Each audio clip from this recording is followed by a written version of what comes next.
로마서 13장 1절부터 7절까지 말씀을 함께 봉독합니다. 각 사람은 위에 있는 권세들에게 복종하라.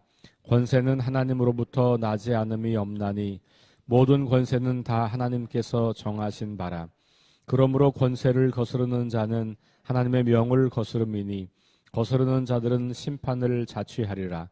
다스리는 자들은 선한 일에 대하여 두려움이 되지 않고 악한 일에 대하여 되나니 내가 권세를 두려워하지 아니하려느냐. 선을 행하라. 그리하면 그에게 칭찬을 받으리라. 그는 하나님의 사역자가 되어 내게 선을 베푸는 자니라. 그러나 내가 악을 행하거든 두려워하라.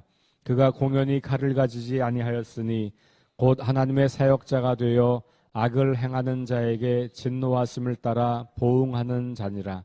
그러므로 복종하지 아니할 수 없으니 진노 때문에 할 것이 아니라 양심을 따라 할 것이라. 너희가 조세를 바치는 것도 이로 말미암음이라. 그들이 하나님의 일꾼이 되어 바로 이 일에 항상 힘쓰느니라.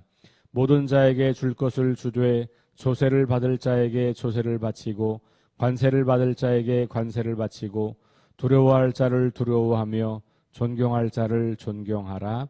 아멘. 네, 오늘 말씀은 로마서에서 가장 많이 잘못 이용되고 왜곡되었던 말씀 가운데 하나입니다. 교회의 역사를 보면 이 말씀을 가지고 노예 제도를 정당화했고 이 말씀을 가지고 남아프리카 공화국에서 백인들이 백인 중심 정책을 펴서 많은 흑인들을 고통에 빠뜨렸던, 그리고 지금도 권세자들은 이 말씀을 잘못 이해하여 자기의 권세를 마음대로 사용하는 것으로 쓰고 있어요. 과거에 우리나라에도 그런 시대가 있었고요. 또 목회자들도 마찬가지. 이 본문을 근거로 성도들에게 무조건 목회자들에게 복종하라 이렇게 말을 하기도 하고, 그래서 이 말씀은 우리가 잘 이해할 필요가 있다는 것을 좀 전제하면서 역사적으로 이 말씀이 매우 잘못 사용되어서 하나님의 뜻을 가리우고 오히려 하나님을 이상한 하나님으로 만들어 놓은 그런 본문, 대표적인 본문 중에 하나입니다.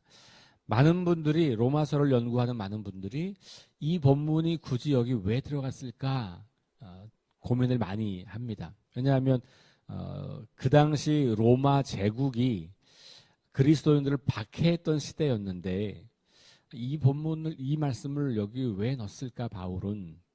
그러면 그냥 그리스도인들은 박해받고 죽는 거 이걸 말하려고 하는 거냐? 아니면 어떻게든 그 로마 제국과 그리스도인들이 좋은 관계를 유지하려고 했던 것이냐 등등 여러 가지 생각을 많이 하고 고민을 많이 합니다. 성경이 좀 어려운 것은 자세한 이유를 설명하지 않고 그냥 이야기하는 것들이 제법 많아요. 그러다 보니까 왜 이 이야기를 했을까? 그 당시 시대적인 배경은 뭘까? 이걸 알면 성경을 조금 더 선명하고 정확하게 이해하는 데 도움이 되죠. 자, 여러분들은 생각을 한번 해보세요. 로마 제국의 황제는 그 당시 사람들이 그 황제를 뭐라고 불렀다고요? 신. 로마 황제가 신이에요. 스스로도 신이라고 했고 또 많은 사람들이 그들을 신으로 추대를 했고, 그래서 기독교를 박해했던 여러 가지 이유 중에 하나는 로마 제국이 사실은 많은 신들을 다 믿는 시대거든요. 그리스 로마 시대가 얼마나 많은 신들을 섬겨요. 그런데 황제도 그 중에 신인데 기독교인들은 뭐냐 하면 여러 신들을 인정하지 않는 거예요. 오직 한 분이신 하나님, 그분만이 신이고 나머지는 다 신이 아니야 라고 주장하는 것이 기독교예요. 그런데 로마 제국의 입장에서 볼 때 이 기독교는 그러니까 제국의 권위를 도전하는 사람들로 비치는 거죠.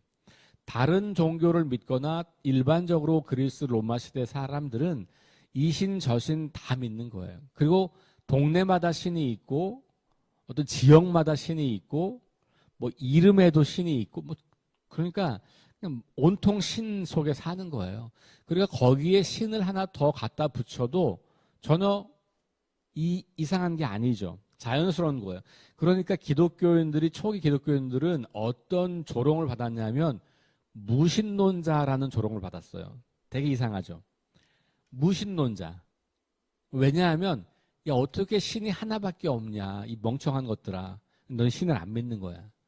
신은 온 세상 여기저기 다 계신 거고 다양한 신들이 있고 그런데 신이 하나밖에 없다고? 너네는 신을 안 믿어. 무신론자. 초기 그리스도인들에게 별명이 무신론자. 특별히 로마 제국과 이 로마 그리스 시대에 살고 있던 이 그리스도인들은 무신론자가 되어 버린 거예요.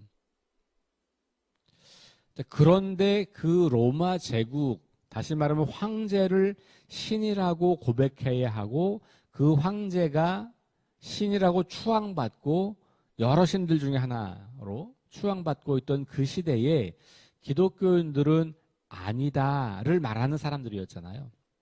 이 맥락을 잘 이해하시면 오늘 이 본문이 뭘 말하려고 하는가를 조금 선명하게 이해할 수 있어요. 자, 그러면 오늘 말씀에 모든 권세는 하나님으로부터 왔다 이렇게 이야기를 하잖아요. 여기부터 벌써 도전이 되는 거예요. 로마 제국의 사람들이 이걸 읽으면 어떻게 읽겠어요? 그럼 우리 로마 황제도 하나님 아래에 있는 거네? 이렇게 되는 거죠. 하나님과 동등한 존재가 아니라는 거예요. 그러니까 이 본문은 권력자에게 황제에게 무조건 복종하라는 얘기가 아니고 로마 황제는 하나님 신이 아니야 라는 이야기를 하는 거예요. 이거 엄청난 혁명적인 글인 거죠. 그 당시 사람들에게. 그리스도인들에게도 로마 황제는 신이 아니야. 로마 사람들도 그 당시 많은 이방인들도 로마 황제가 신으로 우리는 여기고 있는데 아니야? 하나님이라고 하는 그 신이 그 사람들에게 그 권위를 부여한, 다시 말하면 신보다 아래에 있는, 신이라고 쳐도 그보다 더 큰 신이 있는 이런 이제 이야기가 되는 것이죠. 그러니까 이미 벌써 이 선포, 권세는 하나님으로부터 나지 않은 게 없다라고 하는 이 선포는 하나님만 유일하신 신이다. 요 얘기를 하는 거예요. 그러니까 로마 제국의 황제가 하나님과 동등한 수준의 신이라고 고백할 수 없는 거예요. 첫 번째로 이것을 여러분들이 기억하시는 것이 굉장히 중요해요. 그러니까 이걸 전제로 해야, 그래야 이 힘을 가지고 있는 사람도 그리고 그 힘을 바라보는 사람들도 왜곡하거나 혹은 이걸 악용해서 사용하지 않게 된다는 것을 기억할 필요가 있습니다. 모든 권세는 다 하나님께서 정하신 바라 그러면서 권세를 거스르는 자는 하나님의 명을 거스르는 것이다 이렇게 이야기해요. 그러니까 세상 권세, 국가 권력, 황제도 하나님이 세우신 거다라고 하는 이 이야기는 구약시대 때부터 사실은 계속 되어 왔던 이야기예요.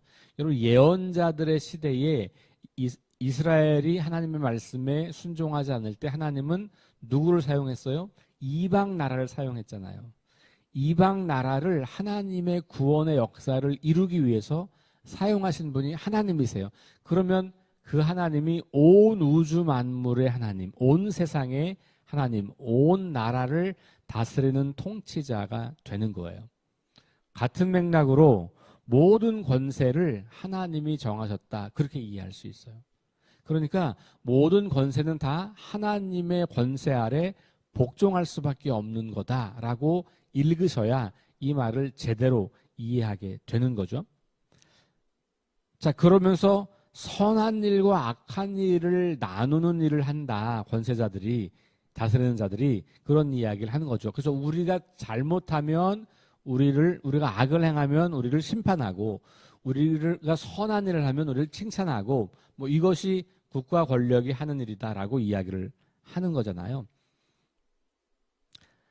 다스리는 자들 3절입니다. 다스리는 자들은 선한 일에 대하여 두려움이 되지 않고 악한 일에 대하여 된다. 무슨 말이냐면 우리가 다스리는 사람들을 두려워하게 될 때는 선한 일을 할 때는 두려워할 필요가 없고 악한 일을 할 때만 두려워할 수밖에 없다. 왜냐하면 그 다스리는 자들이 우리가 악한 일을 할 때 우리를 심판하시니까. 그 얘기예요. 권세를 두려워하지 아니하려느냐? 그럼 선을 행하라. 그러니까 선을 행하고 살면 우리가 그 권세자들을 두려워할 필요가 없다. 자, 그리스도인들에게 이 이야기는 굉장히 중요해요. 자, 보세요. 자, 이 맥락을 다시 정리하면 황제를 두려워할 필요가 없고 누굴 두려워하라? 하나님을 두려워하라. 그러면 그 황제가 너희를 함부로 할 수 있고 박해할 수 있는데 그럼 어떻게 그것을 피할 수 있겠냐? 이 세상에서 선을 행하며 살아라.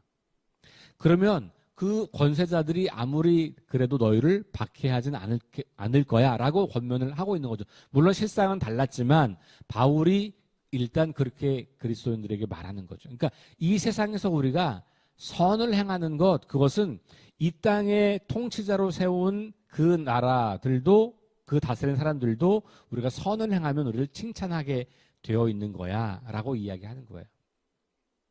그러니까 앞에서부터 계속 지금 우리 12장부터 나오는 이야기는 그리스도인들이 이 세상에서 어떻게 선을 행하며 사랑을 행하며 살까 그 얘기를 하고 있잖아요. 국가 권력에 대해서도 그렇게 선을 행하는 삶을 꾸준하게 살아라. 그러면 바로 위에 어제 본 말씀과도 연결해 볼 수 있겠죠? 어제 본 말씀이 뭡니까? 박해하는 자를 축복하라.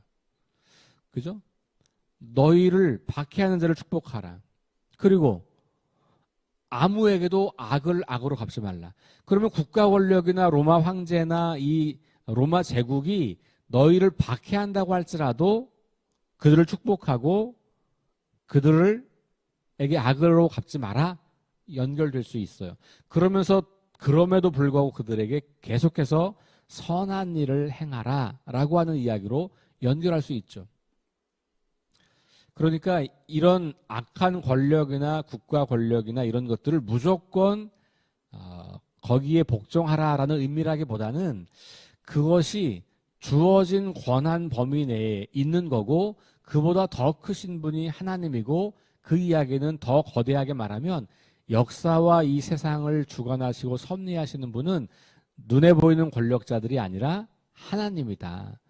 우리가 잠시 이 세상의 권력자들이 우리를 힘들게 하고 괴롭게 하고 박해하는 것이 힘들고 고통스럽긴 하겠지만 그리고 왜 그렇게 하는지를 잘 이해할 수는 없겠지만 더 큰 안목으로 바라보면 그런 것들도 하나님의 역사 속에 들어있다는 믿음을 우리가 갖고 보게 되면 그럼에도 불구하고 우리는 여전히 그 것에 악으로 갚는 거 아니고 선을 행하면서 갚을 수 있다는 이야기로 연결할 수 있는 거예요. 그러니까 어제 말씀과 오늘 말씀을 함께 연결해 보는 것이죠. 그러니까 국가 권력이 선 자체다. 국가 권력은 절대로 잘못할 수 없다. 이런 얘기를 하고 있는 게 아니라는 거예요. 자, 3절 후반부를 다시 보면 그리하면 그에게 칭찬을 받으라 나와 있고 4절로 넘어가면 아주 독특한 표현이 나와요. 하나님의 사역자라는 표현이 나와요. 4절에 2번 나오죠. 자, 그는 하나님의 사역자가 되어 여기 그는 다스리는 자, 그러니까 권세자를 말하는 거고 내게 선을 베푸는 자니라 이렇게 말했어. 그러니까 우리가 선을 행하면 우리를 칭찬하면서 선을 베푸는 자다 이렇게 나와 있는 거고 그 뒤에 또 나오면 그러나 내가 악을 행하거든 그를 두려워하라. 왜냐하면 그가 하나님의 사역자가 되어서 악을 행하는 자에게 진노하심을 따라 보응한다. 이게 세상 권력에게 준 법의 심판이죠. 오늘날 우리들도 이 세상의 법관들이나 이 정치인들이나 국가 권력자들이 우리를 판단해서 심판할 수 있는 권한을 가지고 있잖아요. 그런 거예요. 그러니까 악한 일을 하면 법을 어기면 그렇게 된다고 하는 것이죠. 자, 그러면 오늘 본문에 나와 있지 않지만 우리가 성경 전체의 이야기와 그리고 로마서와 바울의 이야기를 가지고 이 말씀을 바라볼 때 더 정확한 해석은 권력자에게 무조건 복종하라는 말이 아니라 그가 하나님의 뜻에 합당할 때라고 하는 전제를 갖게 되는 것을 알게 되죠. 왜냐하면 하나님이 세웠다고 하는 거니까. 하나님께서 세우신 권세자들은 당연히 자기가 하나님이 되는 게 아니라 하나님의 말씀에 순종하고 하나님의 뜻에 순종하는 범위 내에서 그 권력을 사용하는 거예요. 그러니까 그런 말이 여기 나와 있지는 않지만 그리스도인들은 그렇게 읽을 수밖에 없죠. 왜냐하면 하나님으로부터 권세를 받았다고 하면 당연히 하나님의 말씀을 따라서 다스려야 하는 것이에요. 구약으로 거슬러 올라가면 왕을 세울 때 하나님이 이스라엘의 목자로 세우셨다는 표현이 등장하죠. 그러니까 왕을 세울 때 이 왕을 통해서 하나님의 뜻을 따라 살아가도록 백성들이 그렇게 통치해야 되는 거죠. 그러니까 신명기에 보면 왕이 해야 하는 가장 중요한 일 중에 하나가 뭐냐면 율법을 가르치고 율법을 계속해서 읽는 거예요. 그리고 율법을 기록하는 것. 그래서 서기관들을 시켜서 율법을 계속 옮겨 적게 하는 거죠. 그래서 이 율법이 사라지지 않고 존재하고 백성들에게 알려지고 그래서 이 백성들이 율법을 잘 읽고 그 율법대로 살도록 해야 하는 중요한 임무를 맡은 사람이 왕이었어요. 이스라엘에서. 자, 그러면 그런 맥락으로 이해한다면 바울은 이 본문을 통해서도 동일하게 국가 권력자들이나 이 힘을 가진 사람들이 나의 권력과 힘이 하나님으로부터 왔다는 것을 인정하고 그 하나님은 어떻게 사람들을 통치하고 다스리는가라는 걸 고민하고 생각하면서 그렇게 해야 된다는 거죠. 그것을 아주 일반적으로 말하면 선을 행하고 악을 못하게 막아내는 것. 이렇게 볼 수 있는 거예요. 그러니까 지금 바울은 그런 맥락에서 이 본문을 우리에게 들려주고 있어요. 5절, 그러니까 우리가 그 국가 권력에 복종하지 않을 수 없다. 왜냐하면 우리를 심판하는 권한을 가지고 있으니까. 우리를 심판하는 권한은 하나님에게만 있는 건데 그걸 권력자에게 일부분 준 거라고 바울은 이해하는 겁니다. 그러니까 그렇게 하나님으로부터 위임받은 통치자이기 때문에 우리가 복종을 해야 되는 거예요. 그러면서 5절의 뒷부분에 가면 진노 때문에 할 게 아니다. 두려움으로 할 게 아니다. 너희 안에 있는 선한 양심을 따라서 하면 된다. 그러니까 신앙이 없는 사람들에게도 이건 굉장히 중요한 가르침이잖아요. 양심대로 살아가는 거.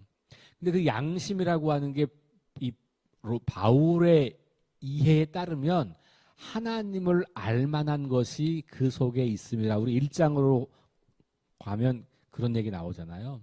이방인들이 아니 우리 하나님도 몰랐는데 우리를 심판하면 하나님은 불의하신 하나님 아닌가요? 라고 질문할 때 야, 내가 이 세상을 만들 때 이 세상 속에 나를 알만한 것을 넣어놓았고 또 너희 안에 나를 알만한 것이 있다. 그래서 하나님을 알지도 못하고 예수님의 이름을 들어보지도 못한 사람들은 어떻게 구원받냐라고 하는 질문을 할 때 그 본문을 가지고 우리가 정확하진 않지만 어느 정도의 가이드라인 정도는 줄 수 있는 거예요. 하나님은 예수님이 오시기 전 사람들에게는 또 다른 기준으로 하시겠구나. 그들 시대에 하나님을 알만한 어떤 것이 있었다면 그것으로 하실 수도 있겠네라고 우리가 생각해 볼 수 있는 근거 본문이 거기 있는 거죠. 자, 그렇게 생각하면 보세요. 우리 속에 하나님을 알만한 것이 있다라고 하는 말은 우리가 양심을 따라 살아갈 때 하나님의 뜻을 따라 살 수 있는 가능성이 있는 거예요. 물론 사람들이 그 양심대로 산다고 하면서도 결국은 자기 중심성으로 양심을 이용하는 경우들이 많이 있죠. 어쨌든 일반적인 맥락에서도 그런 거예요. 그러니까 요 글을 로마 정부 사람들이 읽을 때 기독교인들이 우리 로마 정부를 대항하거나 로마 정부, 로마 황제를 무조건 반대하거나 이런 사람들은 아닐 수도 있겠네라고 하는 이야기로 읽을 수 있어요. 그리스도인들은 그렇지 우리가 선한 양심을 따라 사는 거, 그것이 하나님의 말씀으로 사는 거지. 그리스도인들에게는 그렇게 이해가 될 수 있는 본문이죠. 그러니까 이 본문을 가지고 당시 로마 제국의 박해를 받고 있음에도 불구하고 우리는 박해받는 사람을 축복하는 사람들이에요. 박해하는 사람 축복하는 사람이에요. 우리는 우리를 박해하고 우리에게 악을 행해도 악으로 되갚지 않으려고 해요. 우리는 하나님의 사랑을 받은 사람들이어서 당신들을 하나님의 위임 안에서 존중하고 인정해요. 이렇게 말하고 있는 거예요. 로마 사람들에게는. 그러니까 로마 이 사람 제국에 다스리는 자들, 권세자들에게 우리가 복종하는 것이 당연하다라고 하는 말은 그런 맥락에서 하고 있는 것이에요. 동일한 의미에서 세금도 잘 내라, 이렇게 이야기하고 있는 거죠. 그러면서 7절에 보면 모든 자에게 줄 것을 주되 조세를 받을 자에게는 조세를 바치고 관세를 받을 자에게는 관세를 바치고 두려워할 자를 두려워하고 존경할 자를 존경하라, 이렇게 이야기를 합니다. 결국은 그리스도인들이 이 땅을 살아가면서 권세자들, 권력자들, 힘을 가지고 있는 사람들을 바라볼 때 하나님이 잠시 맡기신 힘을 사용한다라고 생각을 해야 하고, 그리고 그러면 하나님이 맡기신 범위 내에서 그 힘을 잘 사용한다면 우리가 선한 양심을 따라서 순종해야 하는 것이 당연한 것이고, 그러나 이 본문에 명시적으로 나와 있지는 않지만 하나님의 뜻을 거역하는 일을 하게 될 때 우리가 그것도 순종할 필요는 없다는 이야기를 암시하고 있어요. 왜? 하나님으로부터 위임받은 권세이기 때문에. 이 권세자들을 통치하시는 분이 하나님이시기 때문에. 그러니까 원수 갚는 것을 너희가 하지 말고 하나님의 진노하심 맡기라, 그 말을 생각해 보면 로마 정부가 우리를 박해하는 것에 대해서 우리가 악으로 갚는 게 아니고 우리는 축복하고 선한 일을 반복하면 누가 그걸 갚아줘요? 하나님이 그걸 갚아주신다. 그러니까 위의 본문, 어제 보았던 본문과 연결해서 읽게 되면 바울이 뭘 말하려고 하는지를 조금은 더 선명하게 알 수 있게 된다고 볼 수 있겠죠. 마찬가지죠. 저와 여러분들도 혹시라도 어떤 권세를 가지고 있다면, 뭐 이게 권세까지라고 말할 건 없지만 힘을 가지고 있잖아요. 뭐 일단 한국 사회는 나이 많은 게 힘이에요. 너 몇 살이야? 우리 그렇게 나가잖아요. 그러면 우리가 어른답게 산다는 건 뭡니까? 하나님의 뜻을 따라서 아랫사람들을 대하는 거예요. 그렇죠? 교회 안에서 직분을 가지고 있어. 이 직분도 원래는 힘은 아닌데 힘이 돼버렸잖아요. 이 직분을 가지고 내가 어떻게 직분 없는 성도들을 잘 섬길 것인가? 이거 고민하는 것이죠. 여러분들 직장에서 어떤 힘을 가지고 있다면 내가 이 힘을 가지고 어떻게 하나님이 나에게 맡기신 힘, 하나님의 뜻을 따라 이 힘을 사용하여서 하나님을 드러낼까를 고민하고 살아가는 것이죠. 목회자들도 마찬가지로. 그렇게 살아갈 때 우리가 이 권세를 인정하고 존중하면서도 그 권세에 무조건 맹종하지 않고 살아갈 수 있는 그런 삶을 우리가 보게 되는 것입니다. 오늘 우리 국가를 위해서 기도하고 또 우리의 권위자들을 위해서 기도하는 시간을 좀 가지면 좋겠고요. 오늘 하루를 살아가면서 그 국가 권력이나 혹은 우리를 다스리는 사람들, 정치인들, 이런 사람들이 하나님의 뜻을 따라서 잘 자기의 소명을 감당할 수 있기를 위해서 기도하고, 또 여러분들이 갖고 있는 힘을 그렇게 사용하도록 위해서 기도하는 시간을 좀 가지면 좋겠습니다. 우리 함께 기도할게요. 하나님 감사합니다. 주신 말씀을 기억하면서 모든 권세를 하나님께서 명하시고 위임하셨다고 하는 바울의 이야기를 우리가 들으면서 결국 우리가 순종해야 할 최종적인 대상은 하나님 한 분밖에 없다는 것을 우리가 생각해 봅니다. 세상의 모든 권세자들도 자기들 마음대로 권력을 휘두르고 자기들이 마치 하나님이 된 것처럼 살아가라고 준 힘이 아니라 하나님의 말씀과 뜻을 따라서 하나님을 대신하여 사람들을 사랑하고 섬기고 돌보라고 준 힘인 것을 기억하고, 힘이 있는 사람들은 겸손하게, 힘이 없는 사람들은 두려운 마음으로 권세자들을, 또 그 권세를 잘 바라보고 활용할 수 있도록 인도하여 주옵소서. 우리 교회 안에도 여러 가지 힘들이 존재합니다. 그 힘들이 하나님의 사랑을 더 확장하고 하나님의 아름다우심과 거룩하심을 드러내는데 사용될 수 있도록 주께서 함께하여 주옵소서.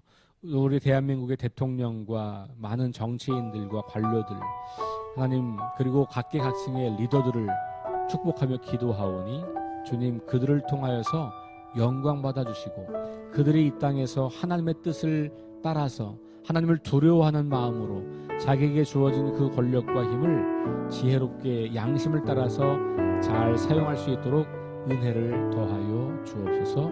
예수님 이름으로 기도합니다. 아멘. 우리 네 가지 기도 제목 가지고 함께 합심해서 기도하시고 개인 기도하고 돌아갑니다. 성령의 능력으로 하나님 나라를 증언하고 살아내게 하소서. 말씀이 기준이 되게 하소서. 질병과 연약함으로 고통당하는 사람들을 치유해 주소서. 전쟁과 자연재해와 가난과 억압으로 고통당하는 지구촌 이웃들에게 은혜를 베푸소서. 그리고 우리 대통령과 국가 권력자들과 또 우리 주변에 있는 권위자들을 위해서 여러분들이 가지고 있는 힘을 위해서 합심해서 함께 기도하겠습니다. 하나님